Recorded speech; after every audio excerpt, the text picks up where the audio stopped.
Parent Kalyan పేరెంట్సా Kalyan Kalyan గారికి అలాగే 99 వీక్షకులందరికీ కూడా నమస్కారం. సార్, ఇప్పుడు మీరు అన్నట్టు కాంగ్రెస్ పార్టీకి ఏమీ లేదు అంటే మనం ఇవాళ చర్చ జరుపుకుంటాం దాని మీదే. షర్మిల ఎంట్రీ మీద నాకు తెలిసి గత 4 రోజులుగా మీడియా మొత్తం దీని మీద చర్చిస్తుంది. ప్రింట్ మీడియా కానీ ఎలక్ట్రానిక్ మీడియా కానీ. మరి ఇంకా పార్టీలు ఉన్నాయి కదా, బిఎస్పి ఉంది, దాని గురించి ఎందుకు చర్చించట్లా? సిపిఐ ఉంది, సిపిఎం ఉంది, ఎందుకు చర్చించట్లేదు? ఏదో జరుగుతుంది, కాంగ్రెస్ పార్టీకి ఏదో కొంత ఉపయోగం జరగబోతుంది షర్మిల వస్తే అనేటువంటిది ఒక హల్చల్ అనేది బయలుదేరింది. గత 4 రోజుల నుంచి నేను గమనిస్తున్నాను, అనేక ఛానల్స్లో నేను ఈ విషయాలు మాట్లాడాను. వైసీపీ నాయకుల్లో దూకుడైతే తగ్గింది, వాళ్ళు అంతర్మథనం స్టార్ట్ అయింది. నేను ప్రైవేట్గా కూడా చాలామందితో మాట్లాడుతూ ఉంటే చాలామంది నాకు ఫోన్లు చేస్తూ ఉన్నారు, కాంగ్రెస్ పార్టీలో ఉన్నటువంటి వాళ్ళు కానీ వైసీపీ వాళ్ళు కానీ. కాంగ్రెస్ పార్టీ క్యాడర్లో జోష్ కనిపిస్తుంది, వైసీపీ క్యాడర్లో మాత్రం ఈ ఎన్నికల్లో మేము ఓడిపోతున్నాం, ఇక ఓడిపోయిన తర్వాత మాకు కాంగ్రెస్ పార్టీ దిక్కు, ఏదో ఉన్నాం కంటే ఎలక్షన్ వరకు చేయాలి కాబట్టి ఏదో చేస్తాం, ఎలక్షన్లో కూడా కార్యకర్తలు అయితే ఎలక్షన్లో కూడా చేయలేవు. నిన్న నాకు హార్ట్ కోర్ వైసీపీ నాయకులు ఇద్దరు కలిశారు.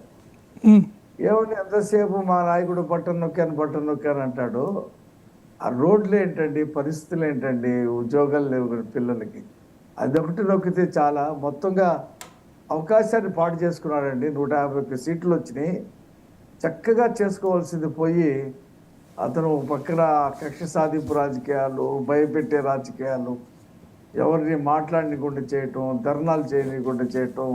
ఇప్పుడు చూడండి, రాష్ట్రంలో అనేక సంస్థలు, అంగన్వాడీలు కానివ్వండి, ఆశా వర్కర్లు కానివ్వండి, మున్సిపల్ కార్మికులు కానివ్వండి, జాతీయ విద్యా అభియాన్ వాళ్ళు కానివ్వండి, నేను గాంధీనగర్ వెళ్తే ఆ బారు అంతా కూడా ధర్నాల మయం అయిపోయింది. ఎందుకైంది? నువ్వు ఎన్నికల్లో గెలవటం కోసం వాళ్ళకి వాగ్దానాలు చేశావు. అంగన్వాడీలకి చంద్రబాబు నాయుడు గారు 10,500 రూపాయలు చేశాడు, 4,500 ఉండేది దాన్ని 10,500 చేశాడు. నువ్వేం చెప్పావు వాళ్ళ దగ్గరకు వచ్చి? మీకు సుప్రీంకోర్టు జడ్జిమెంట్ని ఇంప్లిమెంటేషన్ చేస్తాను, తెలంగాణ కంటే ఒక 1,000 రూపాయలు ఎక్కువ ఇస్తా అన్నాం. వాళ్ళు 4.5 సంవత్సరాలు చూశారు. చూస్తే ఇక కానప్పుడు ఎన్నికల ముందైనా సరే వాళ్ళ డిమాండ్ వాళ్ళు చేయాలి కదా, ఇప్పుడే నేనేం చేయలేను అంటాడు. అలాగా ఉద్యోగ వర్గాలు, అలాగే నిరుద్యోగులు కూడా ఎక్కడికక్కడ ఆందోళన చేస్తున్నారు. ఉన్న నిరుద్యోగ వృత్తి అయితే తీసేసావు, చంద్రబాబు నాయుడు ఇచ్చాడని ఆ 2,000 ఎత్తిపడేసావు. పోనీ ఉద్యోగాలు ఇచ్చావా? ఉద్యోగాలు ఇవ్వాల. జాబ్ క్యాలెండర్ జనవరికి ఇస్తా అన్నావు, ఇవ్వాల. నిరుద్యోగులు రోడ్ల మీదకి వచ్చేసారు.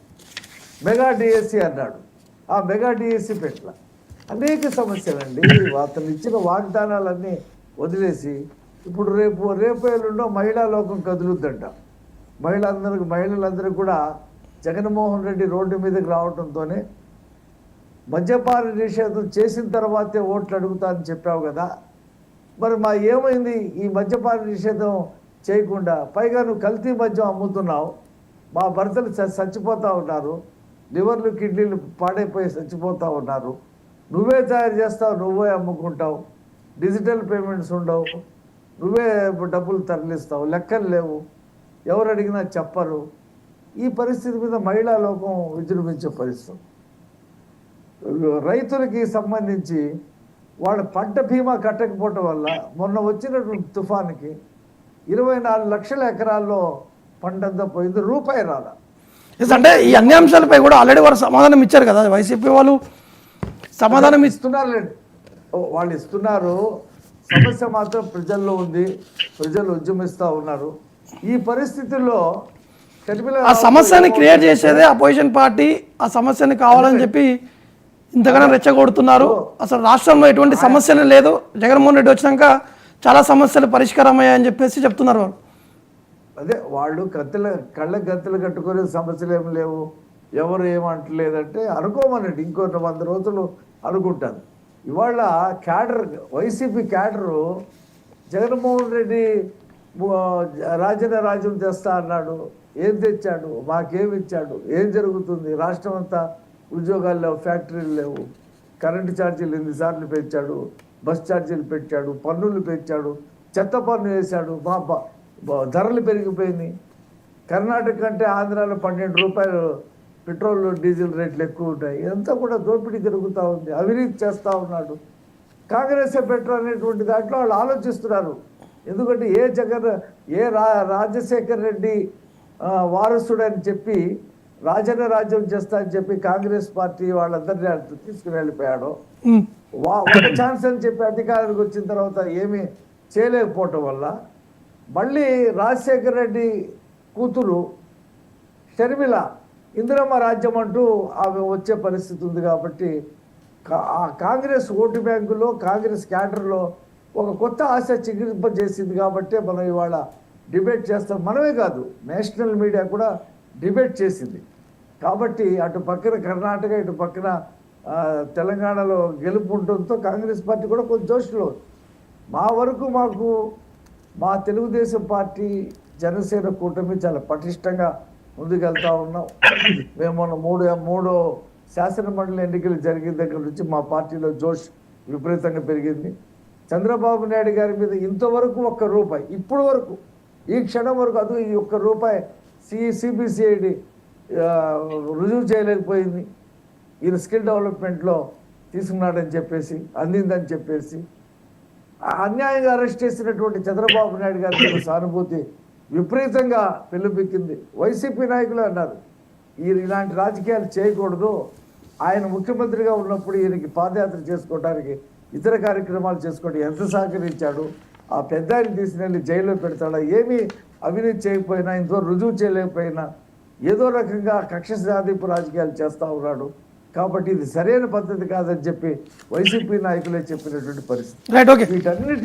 వీటన్నిటి తోడు అనేక వర్గాల్లో, బీసీ వర్గాల్లో ముఖ్యంగా 67 ఉప బీసీ సంఘాలు పెట్టి ₹1 ఇవ్వకుండా, కాపు కార్పొరేషన్కి ₹1 ఇవ్వకుండా, మైనార్టీ కార్పొరేషన్కి ₹1 ఇవ్వకుండా, ఎస్సీ ఎస్టీ కార్పొరేషన్లకి ₹1 ఇవ్వకుండా కేవలం మభ్యపెట్టి ఈ రాష్ట్రాన్ని పరిపాలన చేశాడు. మొత్తంగా ఈ రాష్ట్రం సర్వనాశనం అయిపోతుంది. మీ దగ్గరకు ఒకసారి కళ్యాణ్ దగ్గరికి వెళ్దాము. కాబట్టి ఒక మాటలో చెప్పండి. కాబట్టి ఈ ప్రభుత్వాన్ని దించేయవలసిందే, తిరిగి చంద్రబాబు నాయుడు గారిని ముఖ్యమంత్రి చేయవలసిందనేది వాతావరణం ప్రజల్లోకి వచ్చేసింది. మా పార్టీలో విపరీతంగా చేరుతున్నారండి కార్యకర్తలు కానీ, నాయకులు కానీ. అసలు మేము గనక గేట్లు తెరిస్తే వచ్చేసేయండి మా పార్టీలో కంటే 30-40 మంది ఎమ్మెల్యేలు. ఇంకో విషయం ఏంటంటే, తూర్పుగోదావరి జిల్లాకు చెందినటువంటి కొంతమంది ఎమ్మెల్యేలు మాకు టికెట్ ఇవ్వకపోయినా పర్వాలేదు, తెలుగుదేశం పార్టీలో చేరుతాం, ఈ దుష్ట పరిపాలన అందం చేయటమే ముఖ్యమని చెప్పేసి మాట్లాడినటువంటి సందర్భం, ఓపెన్గా పేపర్లతో మాట్లాడినటువంటి సందర్భం అనేక మంది ఎమ్మెల్యేలు. ఆ ఏహెచ్ బాబు అనే అతను ఏం మాట్లాడాడో చూశారు కదా, ఏది పూతలపట్టు ఎమ్మెల్యే ఏం మాట్లాడాడో చూశారు కదా. ఇలాగా ఈ గద్దరగోళంలో వైసీపీ ఉంది. ప్రజలు ఆయన మార్చాలని చెప్పి అనుకుంటా ఉంటే, నేను ఎమ్మెల్యేలు మారుస్తా అని చెప్పి డైవర్షన్ పాలిటిక్స్ చేసి ఏదో కాలం గడుపుతున్నాడు. కానీ ఎన్నికలు ఎప్పుడు వచ్చినా సరే చిత్తుగా ఓడిపోవటం. మేము 10-15 స్థానాలు వస్తాయని చెప్పేసి అనుకున్నాం.